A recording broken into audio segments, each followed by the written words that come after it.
Our experts in this next session have the inside scoop on emerging tech hubs, the hot sectors, and the in-demand skills so you can take advantage of these abundant opportunities within this industry.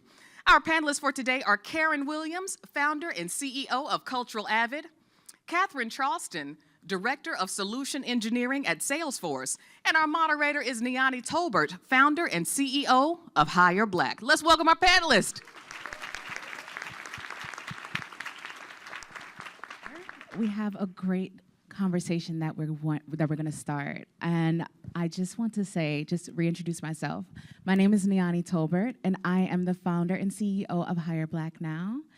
We are joined by our wonderful and brilliant panelists, Ms. Catherine Charleston, and we have Ms. Karen Williams.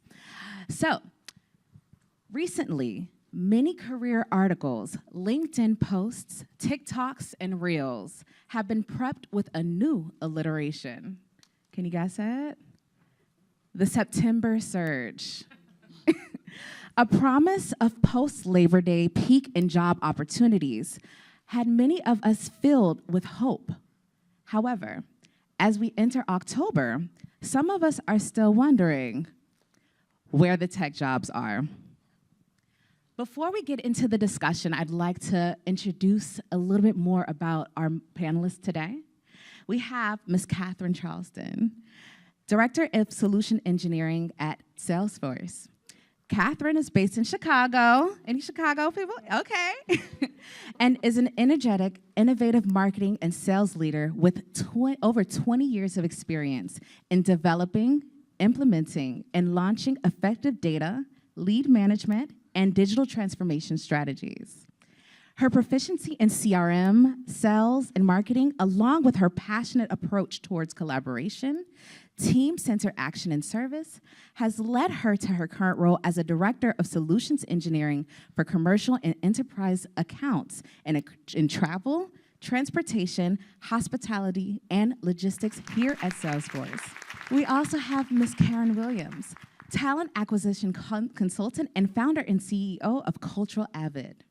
Karen Williams is an entrepreneur, speaker, and founder and CEO of what I said, Cultural Avid, formerly known as Mentech Agency, focusing on diversity, talent acquisition strategies. Karen started Mentech Agency in 2019 and worked with a range of organizations, from Fortune 500 companies to startups like Macy's, Dollar General, and Postscript, with the mission to increase diversity in their engineering departments. During Karen's time running Mentech Agency, she noticed numerous reasons companies were struggling to attract and convert diverse talent, which led her to pivot her company's focus to identifying and improving the root cause of the issue with the launch of Cultural Avid in 2022. Let's give it up for Ms. Karen Williams. All right, I have to give these women their flowers before we get started so you know exactly who we're talking to in this space, right? All right, so we're gonna get into where the tech jobs are. So now let's get started, and I'll start with Catherine.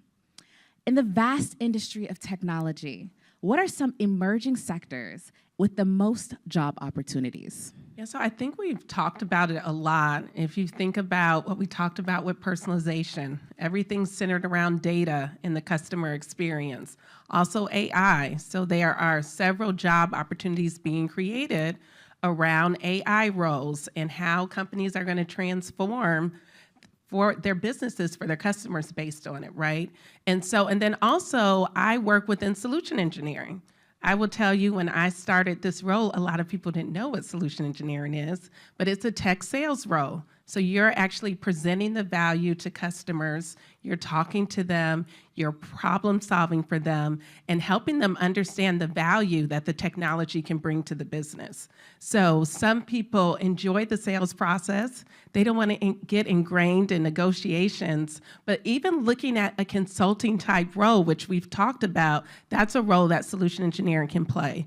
Also, if we think about just an engineering role, if you think about the value that you can bring in this AI revolution, you need to think about what are your strengths and what can you bring to the table, and you can come up with a creative and innovative solution and engineer a product or service for a company. So I would say definitely highly technical roles, but then also sales. We need salespeople to sell all these solutions that are being developed every day. So I would say those are some of the key areas. So I would add to that is cloud computing, or cloud has been, I see it's continuing to grow as well. So I think all of the areas that have kind of been touched on through the other panels are pretty much it, like the AI, the data. I would also say thinking about companies that aren't necessarily tech companies but have tech components, thinking about the EV, right? This electronic cars or electric cars are really taking off, and all these companies are getting into those areas.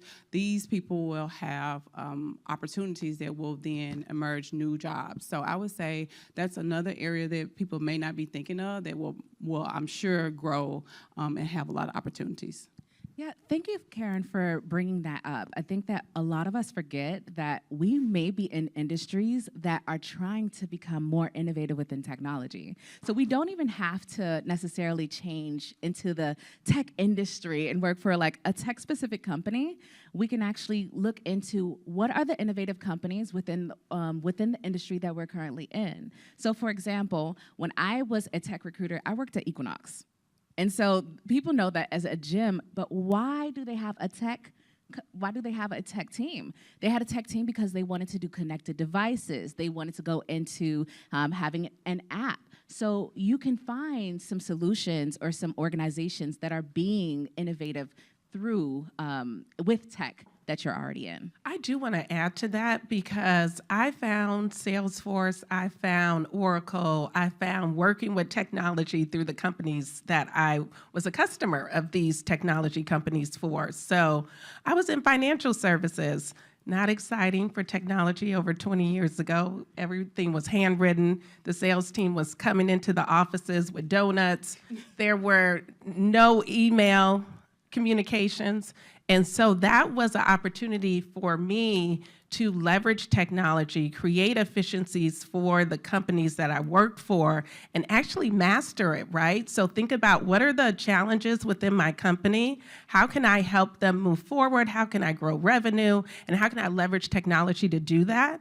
So to your point, you don't have to necessarily work for a technology company to be a leader in tech. You can do that right where you are today, and think about how you can create value and leverage the resources that are at your fingertips and master the technologies that you're using every day. I know a lot of you use Salesforce, a lot of you use Microsoft. Figure out how you can leverage that and present value to your company.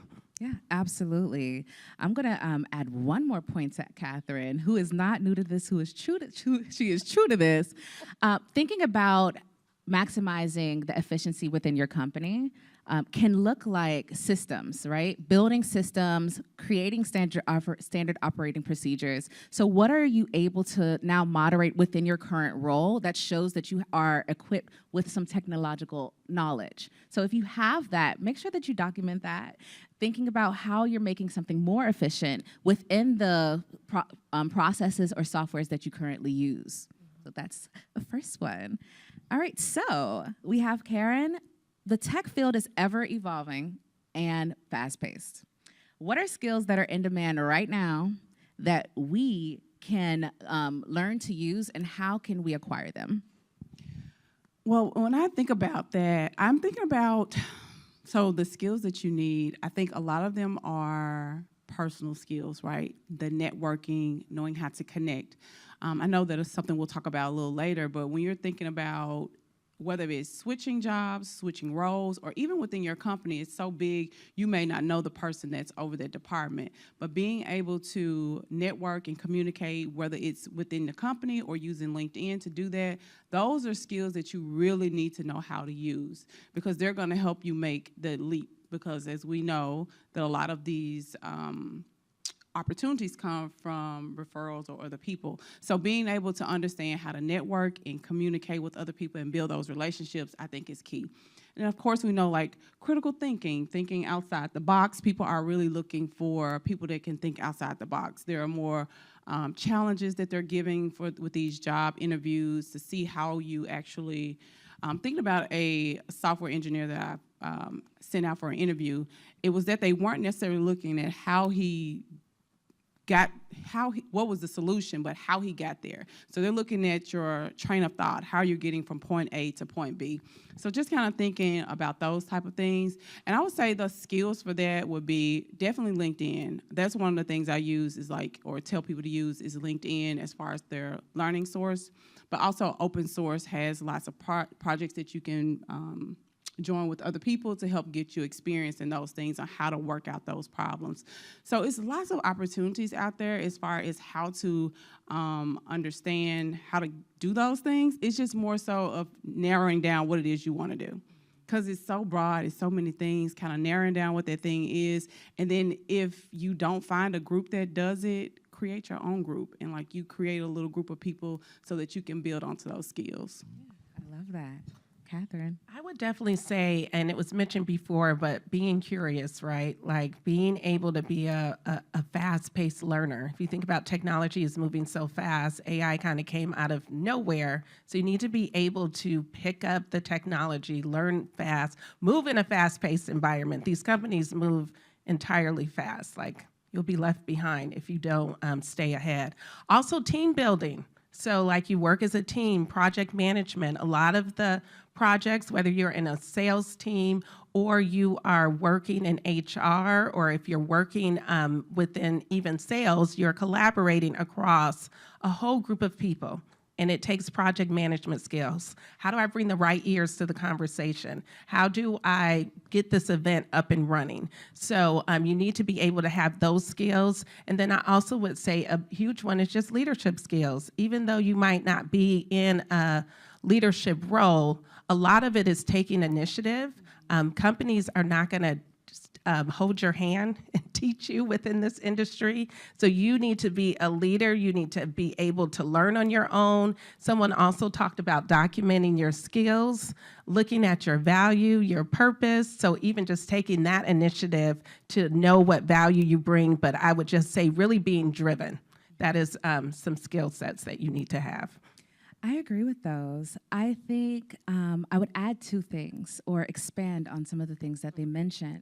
So one of the skills that is necessary, highly necessary, is being able to communicate, especially when it comes to risk analysis. So not only should you be able to understand the risks, but be able to understand how to communicate that. So oftentimes in technology, we sometimes work in sprints, right? And so we have to understand, okay, what is the risk of putting something out right now, and how can we communicate to stakeholders what we can learn from that, and if it's ready. Like things are not gonna be 100% ready, ever. So how can we communicate that risk so that we're documenting that? The second thing is really being able to communicate what you're doing and communicating your KPIs or your key performance indicators, keeping that tracked. So oftentimes I would suggest having some type of project management tool, such as Asana, such as Trello. I really love ClickUp because like Catherine said, your manager is not gonna hold you hold your hand, but your manager will ask you what's going on. So it's really important for you to be able to communicate that, communicate what you're working on, and communicate the progress that you've made. So I would really, really encourage anyone who's not currently using a project management tool and is just using Post-it notes. Come on, all right? Some softwares are free, okay? Find your system to be able to manage and organize all of your thoughts and all of your KPIs, all right? All right, so how many of us want a management position or are in a management position? Raise your hands to see. Okay, we have some managers in the building. All right, so perhaps someone is either pivoting or is seeking a management or leadership position. How can job seekers secure one of these roles? How can some of our friends who've raised their hands secure the roles, Catherine? Well, I would say networking is key in relationship building skills. So I will tell you within tech, it's all about your brand, right? Like, what are you bringing to the table? How are you a differentiator? What are you bringing to the team? But it's also about, are people going to want to work with you? Do they like working with you? Do they think you're a team player? And so it's almost like you have to build advocates for getting into that leadership role, right? You need to ensure that you're speaking to others that are part of that group. Even creating, and I learned this through Black Enterprise, a board of directors, right? So you need to have a steering committee that is helping to connect you to people of influence that can help you get into that position. And so you need to have sponsors, depending on what type of role that you're trying to get. And so it's almost like you're building a campaign. I like to say it's almost to the point where you have so many advocates that they are speaking to the hiring manager about you, that they know so much about you before you even go to apply for the role, that they are already ready to hire. So it's almost like you need the support from the external team, for the internal team that's hiring, but it's really ensuring that you know what you're bringing to the table. Because when you think about leadership, especially within tech, they're all star players. They're all very intelligent people. So it's like, what are you bringing that's different than others, and how are you helping that team be more well-rounded? Thanks, Catherine. How about you, Karen? I think she really summed that up. I would say, yeah. She did that. She did I that. always like to say, since I'm from Chicago, think about the Chicago Bulls team. Everybody can't be Michael. Everybody can't be Scotty. Everybody can't be Horace Grant. But like, what are you bringing that's different to make that team more well-rounded? And then how are you being innovative? And how are you improving processes? And how are you going to help your manager look good? And how are you bringing value to him as well? So, Absolutely. or her. Period. Or her. Period. So I would also add, talking about, understanding what you bring to the table. I often say, have your brag book. So what I call a brag book is testimonials of people who have worked with you, some great things that people have said to you, so that you can remember that essentially in your reviews or even in your interviews. And also, I encourage a lot of people to take something like a strength assessment test. It's free, so that they can understand what their strengths are.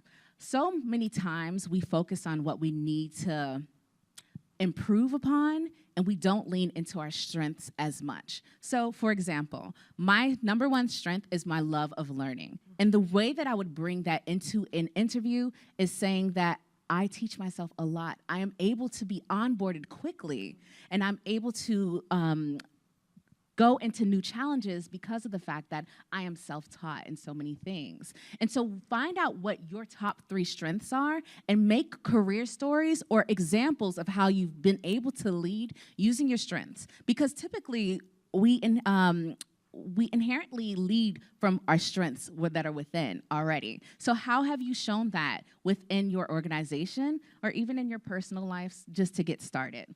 And one thing I'll just add is a lot of time we say we want to be a leader, but we don't even know why, or we don't have principles behind that. So one thing that I worked on is like, what are my leadership principles? What am I bringing to the table as a leader? So I created what I call my 4 I's. They are inspire, influence, innovate, and impact. I feel like if you're underneath my leadership, that's what I'm bringing to the table, but that's also how I'm going to impact my team, and then all of those 4 things work together. So you really need to think about what's your purpose. I talk to leaders all the time, and they're like trying to understand the value that they're bringing because they've been leading so long. Like, understand what is your superpower? Mine is inspire this year, and that can change every year, but how are you going to transform that company? Oh, yes. Can you repeat that? Inspire? Inspire and inspiration. Like, I have a mentorship group where I mentor over 40 to 50 people. I'm doing speaking opportunities so I can inspire. I'm even inspiring my leaders by the impact that I'm making. So that is my area for this year. Next year, it'll probably be something different. But just really looking to see, like, where are you driven? What are you bringing? And have principles, because leadership is not easy. Working in tech is not easy. So you need to stick to your values and have something that you're driven by, and also where your team understands what drives you as well. I love that. I love that. So have principles, know and understand your management and leadership principles, as well as understanding the company's or the organization's principles as well. All right, so we have about 5 minutes before we get into the questions. So think about the questions, all right? Because we're gonna probably this will probably be our last question. So as a tech recruiter, more than a third of the candidates that I've seriously considered came from internal referrals. In fact, many companies use internal referrals as a very strategic and efficient way in their recruiting strategy. So how can job seekers get referred by current employees at an organization? How can we get in the in? Let's start with Karen. Well, like I said before, I would say LinkedIn. Even if you don't work for the company, figuring out what department you would fall under, find out who that manager is. You know, if you go to LinkedIn, they'll tell you everything. You can find out who reports to who and all that. So I would say to reach out to people. Everybody's not going to respond, but reaching out to as many people as you can and trying to build a connection with them. Like not going in with ask immediately, but going in and introducing yourself, telling them what you're trying to accomplish, you know, just telling them a little bit about yourself and building that relationship. I have found that to be the most efficient way to really get connected with people within your company or outside. And if they're in your company, go to lunch with them. I know a lot of people that want to move up, but they don't even mingle with the people in their company. So it's kind of hard for people to vouch for you or be a sponsor if they don't know you outside of your cubicle, or now we're working from home, or some of us are working from home. They don't get to see you, so it's hard for them to vouch for you or build a relationship without seeing you and making that connection. So really taking out the time to build those relationships and reaching out to people, having those virtual lunches or coffee, just really trying to get to know people and showing them what you want. People will help you if you're genuine, you know, if you're trying to build a connection. But if you're just going in straight with the ask, it's kind of hard because people probably get a lot of emails. And don't just focus on HR. HR is the person that kind of gets you in the door, but that's not the person who makes the decision. You need to go to the gatekeeper, the person that's going to actually make the decision. That is the hiring manager. That's the director or someone like that. You need to go to the top, right? And then also someone right underneath so that you can kind of have that connection. But HR is good, but the hiring team or the hiring manager is really who you need to connect with. Yeah, and I would definitely say networking, attending events like this, professional developments like events. There was a Sister in Sales event last week. There's a National Sales Network. These memberships are sometimes free or they're very inexpensive. Like, you want to immerse yourself in the industry or in the role or professional development organization that supports some of these roles, because you want to understand what is the talent and skill set that you need, but you also need to interact with others. There is power in getting to know others. Even attending a conference, I used to walk through an expo of a conference every year, Salesforce actually, before I became a customer. And I was just curious. I was like, I wanted to know what all these different vendors were doing. I wanted to find out how I could use these technologies for my company, how I could maybe work for these potential vendors. I built the strongest relationships with vendors that I never even bought, where I will tell you I'm very blessed, but I haven't even had to interview that much for my roles in tech because of the relationships I built through just organic relationships of just meeting people. Set a goal for yourself. I want to meet so many individuals and network with so many individuals a month, right? Or I want to meet so many people on LinkedIn. Like, you have to have a plan. And even when people come to me for referrals, because this is a heavily referral type company. These are highly referral type companies. So they usually take internal referrals or they're hiring internal candidates. So you really have to make sure you're connected to the right people. You understand how they're positioning the role at the time. You understand where the company is focused, because you need to do your research on these companies. You need to see, are you even a good fit for their culture and that you're aligned to their values? So you want to make sure you're networking with individuals that are part of that company to ensure that's the case. So I would definitely say make sure that you're being connected, stay connected, and stay connected to others that can help you get into the role. One more thing, groups. So I know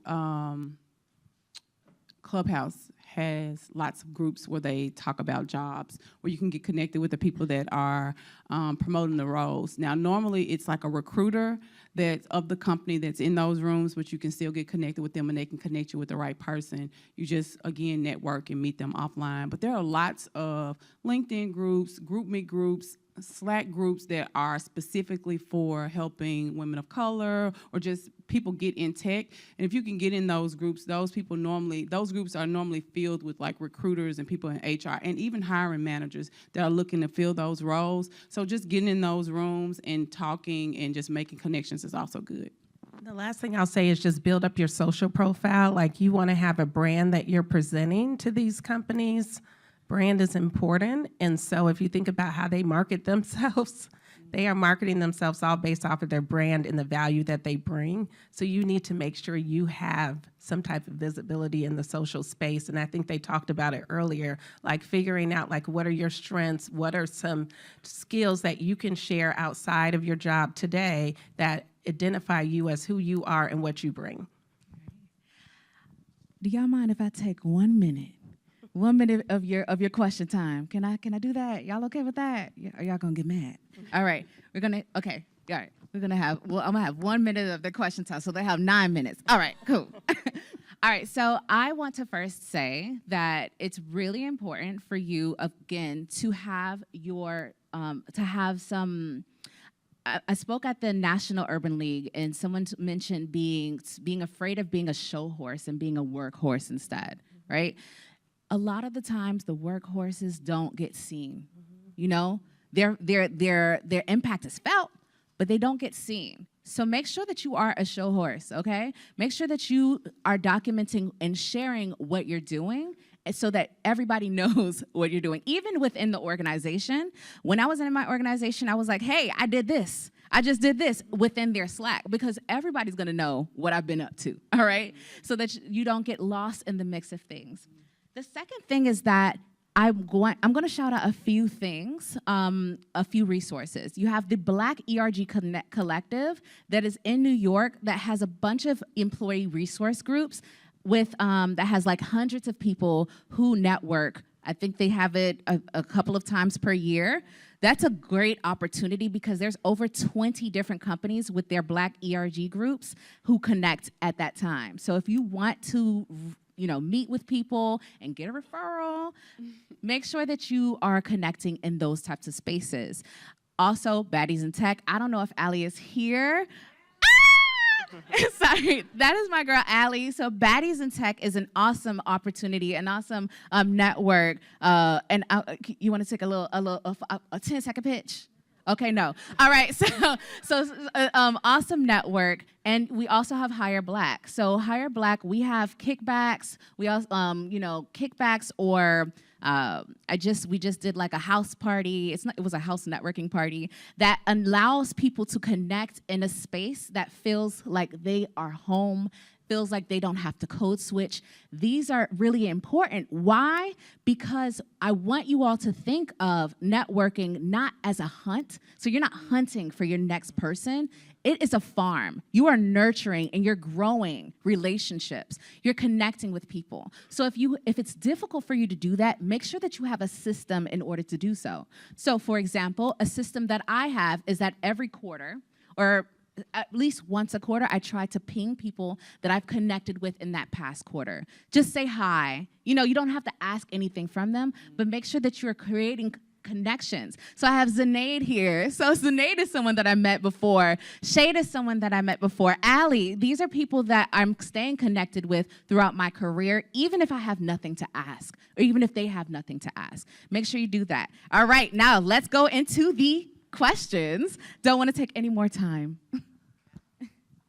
Please state your name, your company, and briefly tell us your question. My name is Habiba, and hi, Allie. I met her at your event. But I like to add on to like some of the things that you said. Some of you guys have said, Karen and Catherine. I recently pivoted into tech 11 months ago. I contacted the CEO of the company. He had the hiring sign. I didn't know. Recently, a lady named Keita Pansy with Microsoft. She has a thing called BlackRock. I just recently found out, and she gave me a referral for Microsoft, and she was the chief of staff. So that worked out for me. And I met Angela. She used to work at Microsoft, and she kind of coached me along the way and stuff like that. So it actually really works, like talking to people above you and things like that, and networking and meeting people. I'm from New York area, so I'm always networking too. Shout out to Angela Harris. Stand up, tell us your name, your company, and your question. So my name is Teresa Sue. I'm the founder of Tesly. So I'm on the other end of this. So I train the talent. So like people that are wanting to learn AI, people want to be project managers. So I was in corporate for 10 years, and they kept talking about the pipeline. There's no pipeline. But I realized how much Black women needed the training or they needed the help. So I'm on the end where I'm like, I have thousands of talent, and I'm trying to connect them. I have a network, right? But my network only goes so far. So when I reach out to them, they're like, "Are you looking for a job?" I'm like, "Oh, no, babe. I'm out the corporate world, but I have talent." So I'm trying to think, where's the best place for me, or who's the best person to connect to at these companies? Is it corporate partnerships? Is it HR? Is it the hiring managers to go to directly to say, "Hey, I have your pipeline," because I have it. It's there. Obviously, there's a lot of people that have the talent, but I'm just making sure I go down the right avenue. I would say the hiring managers. I hire every day, and I'm looking for pipeline. And so a lot of times things get stuck in HR in the recruiting process. I'm just going to be honest. And usually when I refer someone, I'm not referring them to a recruiter. I'm referring them to the hiring manager or someone that could be on their team or someone in that role, because it's more about that person advocating to the hiring manager. And I think that's the best connection, honestly. All right. We have two final questions here. A comment and a question, right? First, a comment for you. I want to meet you after this, as soon as this session is over, right? A couple of other places to look. I am Joyce Turner, first of all, from Axiom and IPG. IPG is a huge, first of all, one of the premier marketing agencies in this city and around the world, right? So, marketing conglomerate holding company, you would want to know them. And one of the reasons you would want to know them is because of our partnership with Salesforce and our potential partnership with you. If you look us up and look at DEI and some of the things, our prior CEO in particular, Michael Ross, was a huge, he couldn't go anywhere and didn't talk about DEI. Huge advocacy. So then I'll give you another place to go, right? The BRGs, Walmart, same way. Walmart, IPG, and a lot of major corporations have BRGs or resource groups, business resource groups, business resource networks. Use those. They will help you get to the right people inside of those organizations because they are part of the pipeline. They are part of the resources that are ringing the alarm about the pipeline, complaining about it, advocating for it, doing a lot of programming. Those are assets and resources for you. The DEI connections, a lot of companies have DEI resources and DEI officers at this point. Use those DEI officers. And then there's one other, which is your third-party procurement resources. Almost every RFP that any any company answers has some question about sustainability and DEI. And guess what? You get an opportunity to establish your company as a pipeline to talent to meet a DEI need so that they can show diversity when they're struggling to do it on their own. So just a few tips there for you, right? I want to help We my have about sister. 2 more minutes. And I'm wrapping up. So I will not ask a question. I'll just say, can I meet you all after the session? That will be it. Absolutely. Sure. Hi, everyone. I'm Milana Boutte. I'm Agile Scrum Master with Fidelity Investments. Karen, Catherine, thank you for the wisdom. Thank you for the wonderful tips for the group here. My question is for you, Niani. When I'm working with projects or products, I'm familiar with Asana, and I really, really love Trello. What is it about ClickUp that resonates with you? I find that Trello is great for the personal side and also the business side. So I'm wondering, what is it about ClickUp that makes it your favorite? All right, I'm gonna do this in less than 90 seconds. All right, I love ClickUp because of the fact that I am a folders girl, and I'm also a task within a projects girl. So ClickUp, you are able to have folders within folders and tasks within those folders as well. You're also able to connect, let's say Google or Asana, as additional tabs within each project so that you don't have to go out of the tabs or go into another window within all of that. It brings basically all of your projects together, and I love that.